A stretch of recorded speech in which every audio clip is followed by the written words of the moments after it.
안녕하세요. YBM 강남센터 HSK 대표 강사 김은정입니다. 자, 이번 시간에는 11월 HSK 4급 시험을 대비해서 대비 특강을 진행해 볼까 합니다. 벌써 11월까지 쭉 계속 달려오고 있네요. 저희가 굉장히 많은 양의 그 대비 특강을 파트별로 진행을 하고 있는데, 앞에 것들도 쭉 한번 살펴보시고 같이 해서 이렇게 조금 매 달마다 그 파트가 다르잖아요. 그러면 이걸 다 종합해도 사실상은 책 한 권 분량이 나올 수도 있는 부분이기 때문에 여러분들께서 한번 몰아서 쭉 한번 보시는 것도 좋을 것 같습니다.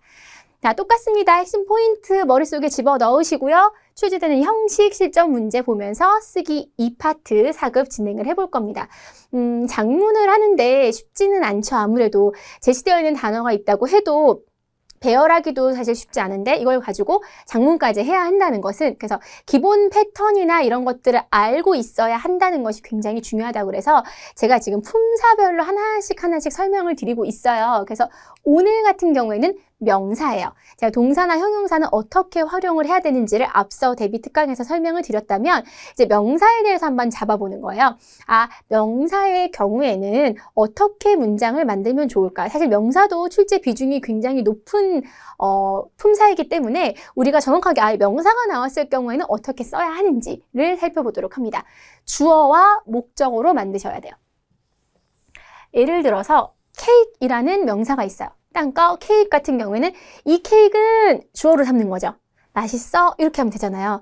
이게 4급이 사실 내가 왜냐면 5급에서는 80자 쓸 거고 6급에서는 400자 쓸 거니까 4급은 그냥 한 줄 정도, 내가 잘 쓸 수 있으면 2줄 정도 이렇게 가는 건데, 한 줄 문장을 쓸 때 막 멋있게 내가 아는 거 막 썼는데 문법 다 틀려. 그러면 점수 못 받지만 깔끔하게 몇 글자 안 써도 주어, 수로, 목적어가 딱 깔끔하게 잡혀 있으면 점수를 받는다고 했잖아요. 그래서 그냥 그 품사에 해당하는 이 단어가 문장의 어느 위치에서 어떤 역할을 하는지가 제일 중요하다고 말씀을 드렸습니다. 주어 또는 목적어입니다. 그래서 이게 형식적으로 보게 되면 우리가 주어로 만들 경우에는 뒤에다가 수어를 붙여주면 돼요. 예를 들어서 케이크야. 이 케이크 너무 맛있다. 근데 이 케이크 조금 비싼데? 이렇게 수어를 넣어주시면 되거든요. 보면 아주 짧게라도 옷인데 이 옷이 되게 예뻐만 쓰셔도 길게 사족 달지 않아도 깔끔하게 문장이 떨어질 수가 있어요. 그래서 이부한 피아오량 만만하잖아요. 그죠? 굉장히 만만한 형용사죠. 써주면 된다는 거죠. 그런데 이제 중요한 건 뭐냐면 이 피아오량을 썼을 때 옷인데 그냥 옷만 써놓으면 좀 이상하잖아요. 你的,我的,他的 이렇게 그러면 대명사랑 같이 해서 얘를 관형어로 만들어서 쓰는 방법이 있구나. 물론 명사랑 그리고 형용사나 수어를 같이 써서 오는 방식을 제가 설명은 드리고 있지만 완성된 문장 자체에서 다른 소스도 좀 확인을 하세요. 옷이 아니라 너의 옷, 이렇게 한 문장을 늘릴 수도 있구나. 아니면 이 옷, 저 옷 이렇게 해서 지시사랑 양사랑 써서 명사로 쓰는 경우, 아니면 대명사를 가지고 소유로 쓰는 경우, 이게 다 가능하기 때문에 보면 쯔어지의 이후 같은 경우에 너한테 굉장히 잘 어울려. 适合라는 동사 오늘 하나 외우고 가시면 좋아요. 뭐가 나와도 너한테 잘 어울리네 하면 适合, 적합이라고 읽혀진 이 동사는 뒤에 목적어를 받아요. 누구누구에게 잘 어울린다. 에게가 들어가 있는 상황이란 말이에요. 그래서 这件衣服が很适合你구나. 그래서 얘를 이후라는 명사를 문장을 만들 때 주어로 만드는 경우는 이게 있구나 라고 생각하실 수 있어요. 목적어로 만드는 경우는 우리의 영원한 목적어의 친구 수로 목적어는 끝까지 같이 움직입니다. 그래서 얘를 목적어로 쓰고 싶으면 케이크는 먹다, 吃蛋糕 아니면 사다, 买를 쓸 수 있잖아요. 그러니까 적절한 동사를 찾는 게 굉장히 중요해요. 목적어로 삼을 경우에는. 그런데 이게 그냥 단순하게 옷이나 케이크 같은 거면 좋은데 기회 같은 건 조금 난이도 있는 단어로, 단어 자체는 쉬운데 문장을 만들기에는 좀 뭐가 어울리는 동사지? 라고 떠오르지 않잖아요. 그래서 얘를 찌호에로 예를 들어봅니다. 그러면 기회는 얻었다, 잡았다 이렇게 갈 수 있잖아요. 그래, 만약에 기회가 나오면 그러니까 모든 문장들을, 단어들을 외울 때 명사를 외울 경우에는 해당되는 동사를 같이 많이 오는 동사를 외워주시면 좋고요. 동사를 외울 때가 더 중요하죠. 동사를 외울 때는 이 동사랑 같이 오는 목적어를 함께 외워주시면 굉장히 좋아요. 근데 보면 기회를 얻었어. 得到了机会. 그쵸? 아니면 잡았어. 捉住了机会. 그런데 이 문장 같은 경우 제가 또 확장을 시켰죠. 이 외우시면 참 좋아요. 一定要 반드시 뭐뭐 할 거야. 我抓住机会를 조금만 손보면 一定要 그리고 这个机会 이렇게 갈 수가 있는 거죠. 그래서 제가 이렇게 제시해서 드리는 이 예문은 여러분에게 굉장히 중요한 재산이 될 수가 있어요. 그래서 물론 제가 이론적으로 핵심 포인트를 설명을 드리는데 꼭 유형 잡아서 예문 드리고선 설명을 드리잖아요. 다 외우셔야 돼요. 특히 쓰기 파트에서는. 다 나만의 문장이 될 수가 있으니까요. 자, 96번 보시면 정지하면 성적이죠. 그럼 난 이걸 어떻게 만들 수 있을까? 그러니까 이게 선생님이 다 예문 주고 설명을 할 때는 될 것 같은데 내가 딱 문제라고 그러고 이 정지 당장 문장 만들어봐 그러면 하고 움찔할 수 있단 말이에요. 너무 하얗죠. 여기서 이제 내가 새로 다 만들어야 되니까. 자, 주어로 삼는 경우랑 목적어로 삼는 경우 두 가지를 다 한번 정지는 넣어봤어요. 这次考试 해놓고 아까 얘기했죠. 정지라는 명사를 쓸 거면 대명사랑 넣어서 소유격으로 만들어줘라. 그래서 그의 성적이 높아졌어 라고 이야기할 수 있다는 거. 타 종위. 근데 성적이 높아졌어 라고 주어로 삼을 수도 있지만 좋은 성적을 얻었다라고도 쓸 수 있겠구나 라고 갈 수 있다는 거죠. 그래서 得到了 아까 찌후에 때도 설명을 했죠. 得到了는 사실 좋은 목적어 오면 되게 쓰기 편한 동사예요. 기억을 하시면 좋을 것 같습니다.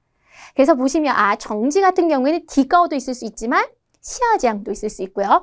그쵸? 성적이 오다 떨어지다. 得到 같은 경우에는 긍정적인 목적어의 경우에는 좋은 성적은 후어더나 취더도 가능하다라는 거. 제가 확장돼서 가르쳐 드린 것까지 다 기억을 하시면 좋을 것 같습니다. 자, 97번은 이제 찡이엔이라는 단어예요. 경험이죠. 경험을 이제 문장을 또 어떻게 만들까 하면 또 주어로 삼자. 그러면 타더 찡이엔도 되죠.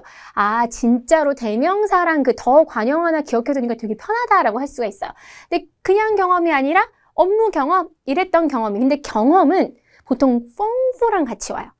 항상 그 짝꿍을 같이 기억을 해놓으라고 이야기를 하잖아요. 경험은 많다, 적다도 가능하지만 중국어에서는 경험이 많다보다는 경험이 풍부하다라고 훨씬 더 많이 이야기를 하거든요. 그래서 펑푸를 기억을 하고 있어야겠다라고 생각하시면 좋을 것 같고요. 요즘에 또 IBT도 많이 시험을 보시니까拼音 같은 거 기억하시면 좋을 것 같죠. 자, 확장됩니다. 그리고 나서 굉장히 전형적인 수로 목적어 패턴이 일단은 찌레이, 찡옌 머릿속에 넣으세요. 경험은 싹 다 찌레이, 찡옌 기억하시면 돼요. 경험이란 단어는 일단 주어로 삼으면 펑푸 써야 될 것 같고 얘는 이제 그러면 내가 목적어로 삼아서 동사를 찾을 땐 찌레이 오늘 외우세요. 경험 나오면 난찌레이 써야지. 확장시켜 봅시다. 在中国工作的时候 중국에서 일을 할 때에 그는 많은 경험을 쌓았어. 굉장히 깔끔하죠? 그러니까 이게 이렇게 짧아질 수도 있고 길어질 수도 있어요. 그런데 내가 말을 억지로 만들면 오히려 이 문장 때문이 아니라 내가 다른 그 수식어구 때문에 점수가 깎이는 경우도 있으니까요. 최대한 알고 있는 문장, 지금 내가 갖고 있는 깔끔한 문장 암기해서 써주시는 게 좋을 것 같습니다. 자, 다시 한번 반복합니다. 제일 중요한 건 반복 학습이에요. 다시 한번 머릿속에 뽕푸랑 찌레이 넣고 넘어가도록 할게요. 신용카드죠? 근데 그래, 신용카드로 쓸 수는 있어. 근데 신용카드를 주어로 삼기가 쉽지가 않아요. 이 신용카드 좋아. 이 신용카드가 뭐가 얼마나 좋다는 거야. 그죠? 사실상은 이제 이런 경우에는 목적어로 사용하는 것이 가장 좀 좋을 수가 있어요. 두 가지. 가장 쉬운 건 여러분, 요 쓰시는 경우도 있어요. 내가 신용카드를 가지고 있다. 1개 갖고 있냐, 2개 갖고 있냐, 많이 갖고 있냐로 충분히 가능하잖아요. 근데 이제 신용카드는 사용이 가능하니까 융이라는 동사가 써먹기가 굉장히 좋아요. 얘를 사용하다. 근데 신용카드를 사용해서 융이라는 동사의 특수성이 있는 게 얘를 사용해서 두 번째 행동을 하게끔 문장이 확장이 가능하거든요. 신용카드를 사용해서 밥을 먹었어, 물건을 샀어. 그러니까 융 신용카 해놓고 마이동시 해도 상관없어요. 근데 예장하면 결제하는 거죠. 가장 이제 많이 나오는 짝꿍 관계니까 기억하시면 좋을 것 같고요.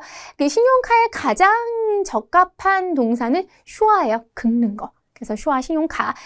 그러니까 진짜로 선생님이 말을 했던 것처럼 이 명사는 짝꿍되는 동사랑 계속 기억을 해야 되는구나 라는 거 생각하시면서 이거 쓸 때 기분이 너무 좋아. 돈 잘 쓰는 사람인가 봐요. 이거 할 때 기분이 좋아. 얘를 그냥 주어수로 목적어로 딱 끝내는 문장이 있는가 하면 앞서서도 내가 예문 들었을 때 在中国工作的时候 더时候도 써먹을 만해요, 여러분이. 그래서 뭐뭐 할 때 마음이 되게 좋았어. 다시 한번 말씀드립니다. 문장 통째로 외우세요. 이거 내 문장이다 하고 응용할 수 있게. 다시 한번 용 해놓고 말씀드렸죠? 용 뭐뭐를 사용해서 뭐뭐 하다. 그리고 슈와 기억하면서 하시면 좋을 것 같습니다.